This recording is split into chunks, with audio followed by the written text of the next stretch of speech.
잘 계셨니까? 아침은 드셨는지요? 반갑습니다. 하나, 둘, 셋. 화개장터. TK와 PK를 먼저 방문했던 이재명 후보는 경상도와 전라도를 가로지르는 화개장터를 거쳐서 호남 유세를 시작했습니다. 일명 이순신 벨트를 따라다니는 건데요. 민주당 텃밭답게 비 오는 궂은 날씨에도 불구하고 많은 인파가 모였습니다. 80년 5월 광주가 있었기 때문에 그 역사적 경험이 있어서 우리가 12월 3일 내란도 계엄도 이겨낼 수 있었습니다. 다 여러분의 희생과 헌신 경험 때문입니다. 고맙습니다. 한편 김문수 후보는 서울 신도림역으로 가서 출근길 시민들과 만났습니다.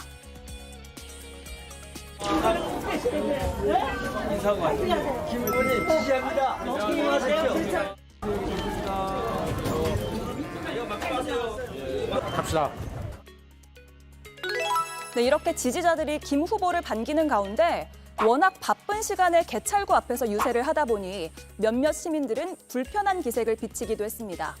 한편 이준석 후보도 수도권 공략에 나섰습니다. 스승의 날을 맞아 서울 교대에서 선생님이 될 학생들을 만났습니다. 보육이랑 교육 경계선이 허물어져 가고 있잖아요. 근데 그런 움직임은 어떻게 생각하세요? 되게 선생님들이 싫어하기는 유권자나 학부모들은 굉장히 원하고 있거든요. 근데 솔직히 초등학교생이라고 생각했을 때 오후 3시까지 애를 데리고 있어야 되는데 이거 어떻게 생각하세요? 미래의 교사들을 만나 의견을 청취한 이 후보는 보육을 학교가 다 맡는 건 포퓰리즘이라며 무엇보다 교권을 회복하는 것이 중요하다고 강조했습니다. 예, 여론조사 오늘 발표된 것 하나 짚어보겠습니다.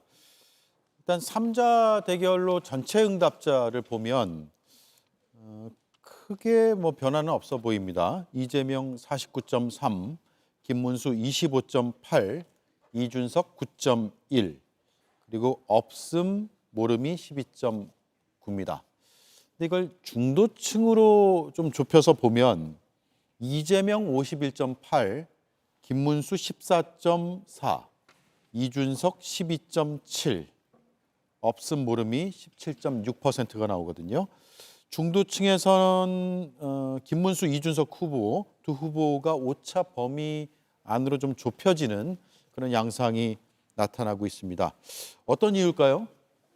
전 중도층만 따로 띄워갖고 이준석 후보와 김문수 후보 간의 지지율 격차가 오차 범위 내에 있다. 이렇게 보는 건 의미 없다고 생각합니다. 의미가 없다. 예. 왜냐하면 어차피 우리 그 유권자 구성은 진보와 보수 이렇게 굉장히 공고하게 결집돼 있거든요. 이 집결하는 것이 결국에 투표로 이어지는 것인데 여기서 중도층만 떼놓고 보니까 이준석 후보와 김문수 후보가 오차범위다 이렇게 이야기하는 것은 큰 의미는 없다고 생각하는데 아마도 이런 거는 이제 이준석 후보에게 좀 유리한 그 지표로 작용할 수는 있겠죠. 그러나 공고한 우리 진영 정치를 감안한다면 이것만 따로 떼놓고 의미를 부여하기는 어려울 것 같고요. 예. 그럼에도 불구하고 이재명 후보가 상당히 높은 지지율, 그러니까 이건 오차범위 밖으로 나오는 것은 이 정권 교체와 정권 재창출 여론이 상당히 괴리가 있기 때문에 중도층에서는 더 큰 차이로 이어진 게 아닌가라는 분석 정도는 가능할 것 같습니다. 예.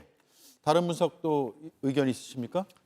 김정희 의원님? 중도층을 김용남 의원님. 선거로만 놓고 보면 일종의 스윙보터라고 표현할 수 있거든요. 예. 그러니까 예를 들어 설명하면 2012년 대선 때는 당시 박근혜 후보를 찍고 2017년 대선 때는 문재인 후보를 찍고 2022년 대선에서는 윤석열 후보를 찍었던 그런 층이 실제로 존재를 합니다. 근데 결국에 흔히 얘기하는 진보 보수 얘기할 때 결국에 대선의 승패를 가르는 것은 중도층에서 어느 쪽으로 표가 좀 더 쏠리냐에 따라서 당락이 결정되는 경우가 대부분인데 저 중도층 여론조사에서 특이한 점은 이재명 후보가 높게 나온다 아니면 다른 거보다 김문수 후보가 너무 안 나온다는 거는 분명해 보여요. 예. 저렇게 안 나오기 쉽지 않거든요. 그러니까 지금 국민의힘이 그동안 보여줬던 모습 그리고 김문수 후보의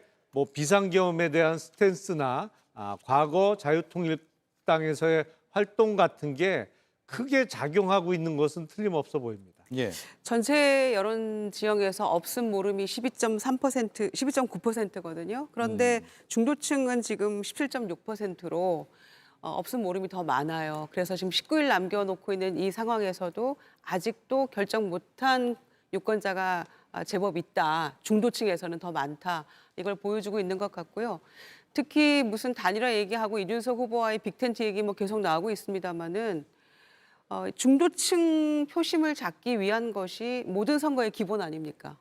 중도층 싸움인데. 예. 그런데 김문수, 이준석 이 두 후보 간의 격차가 뭐 2%가 안 됩니다, 지금.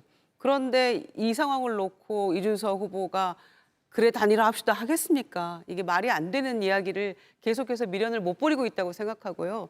특히 저는 이제 5월 28일부터는 공표 안 되잖아요. 여론조사. 그러니까 그 전에 어떻게든 해야 되는데 뭐 가능성이 열려 있다라고 친다면 5월 18일 날 첫 토론회, 세 번의 그 선관위 주간 토론회 중에서 5월 18일 날 토론회를 보고 그 마음을 결정하는 유권자도 나올 거라고 생각해요. 예. 그래서 그때가 분기점이 되지 않을까 생각합니다.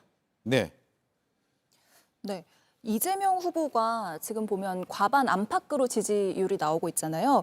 김윤정 위원께 좀 여쭤보고 싶은데 그런데도 불구하고 민주당에서는 계속해서 낙관론을 경계하는 목소리가 많이 나오고 있다는 얘기죠. 그런데 그런 걸 보면은 높은 득표율을 노리고 있는 건가라는 생각도 좀 들거든요. 사실은 선거는 끝까지 가봐야지 아는 거예요. 투표함 열어봐야지 되는 거라서 저희가 물론 내란 이후 치러지는 조기 대선이기 때문에 국민의 마음을 얻고 있다고 생각합니다마는 끝까지 겸손해야죠. 그리고 막판에 어떤 변수가 또 생길지, 왜냐하면 우리가 개엄 이래로는 너무 놀랄 일들이 많아서 또 무언가가 숨어 있으려나 이런 생각들을 할 수밖에 없거든요. 그래서 마지막까지 물론 바라는 거는 압도적 정권 교체를 바랍니다마는 끝까지 한 표 한 표 최선을 다해서 유권자에게 호소하자 이런 전략이고요. 또 그게 당연한 일이 아닌가 생각합니다. 예. 대세론과 또 겸손 전략은 항상 병행되는 것 같아요. 선거 때 보면 우리가 대세를 잡았다라고 자신감을 또 고취시키기도 하지만 또 이러다가 또 너무 자만하는 것처럼 비치면 안 된다라고 해서 겸손한 모드로 가기도 하고요. 자, 공식 선거운동 오늘이 나흘째고 이재명 후보는 빗속에서 유세 펼쳤고 김문수 후보는 울컥하는 모습을 보이기도 했고요.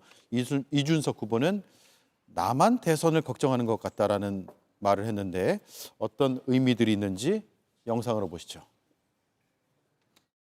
이렇게 많은 분들이 함께 해주신 것은 더 나은 세상을 향한 열망 때문이겠지요. 제가 이 순신의 길이라는 이름으로 유세를 다니고 있습니다. 참 여러 면에서 배우려고 노력하는데 그 절박함 때문에 그야말로 목숨을 걸고 싸워서 이겼죠. 지방을 다니면서 정말 우리 지방이 얼마나 힘든지를 체감을 했습니다. 사실 참 굉장히 답답하고 막막했습니다. 또 미래가 매일 나빠지고 있는 이런 상태에서 우리가 해야 될 일이 뭐냐, 정치는 과연 무엇을 하고 대통령은 무엇을 해야 되겠느냐, 너무나 그 가슴 아픈 우리 현실입니다. 당시 국민의힘에서 그 당의 경선이 끝난 직후부터 거의 단일화 무쇠가 아닐까 하는 생각 정도로 똑같은 말만 반복하고 있는 것 같은데요.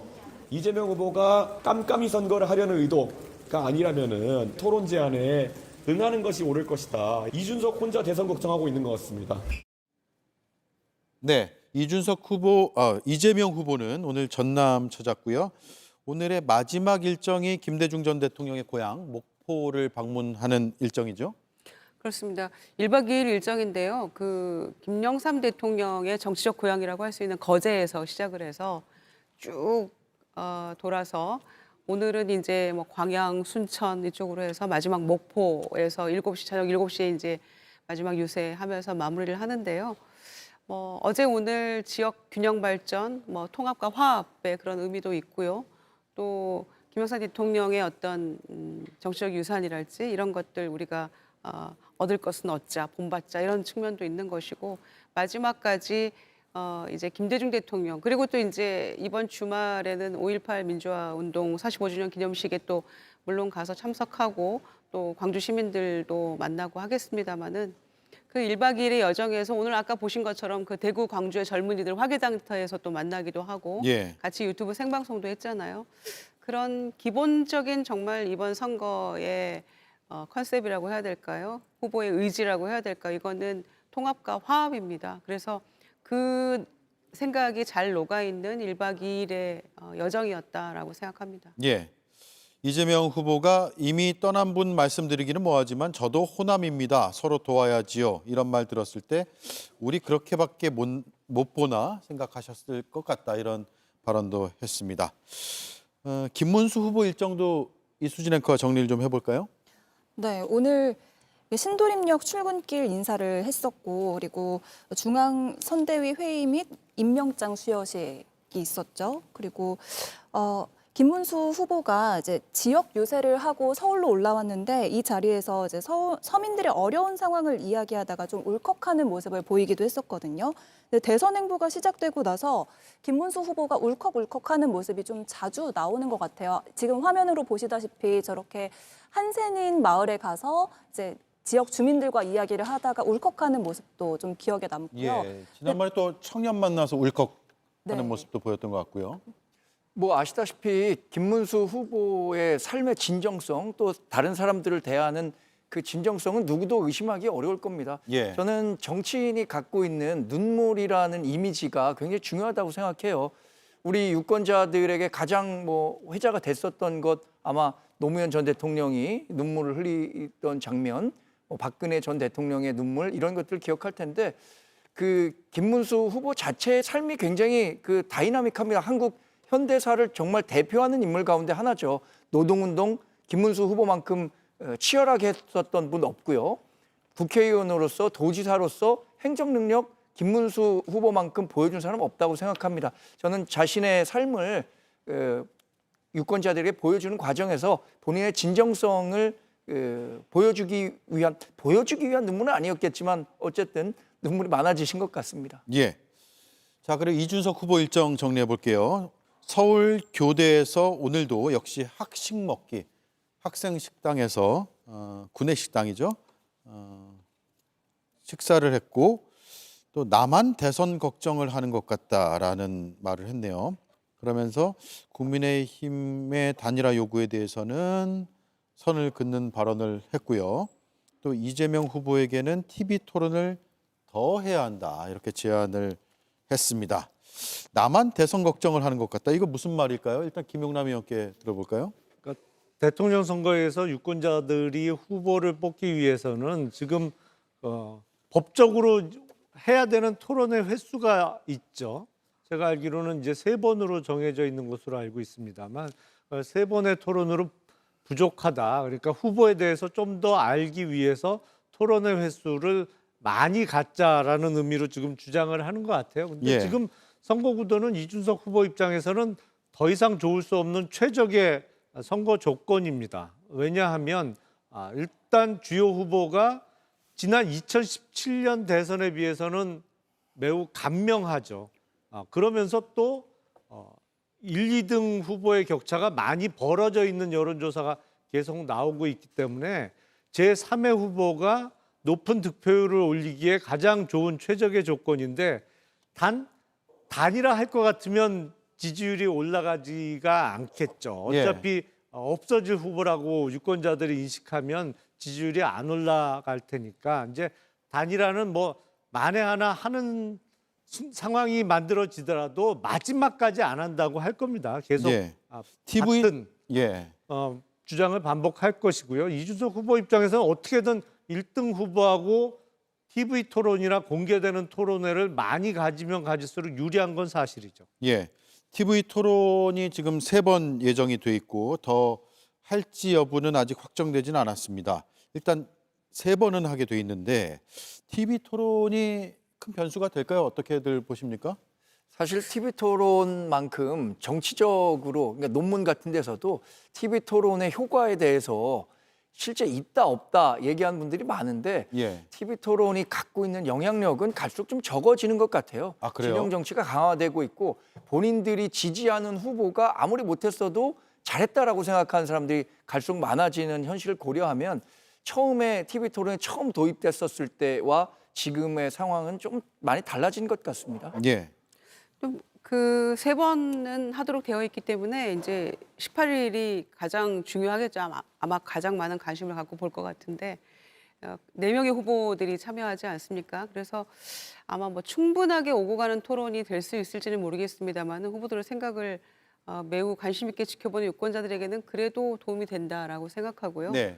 특히 이제 1등 후보를 자꾸 공격하고 뭐 하자 하는 것이 이제 대체적으로 제3후보의 어떤 전술 전략이라고 볼 수 있는데 뭐 그렇게 한다고 해서 본인의 지지율이 올라가는 것도 아니라고 생각하고요. 또 하나는 본인만 대선 걱정한다 이러는데 그렇지 않습니다. 우리 국민들 모두가 걱정하고 있고 이 선거를 매우 눈여겨보고 있으면서 마음을 결정하고 계시다라는 말씀도 아울러 드립니다. 네. 알겠습니다. TV 토론으로 세 분의 대담을 잘 들었습니다. 네. 다음 시간에도 TV 토론 우리는 하겠습니다. 수고 많으셨어요. 그렇습니다.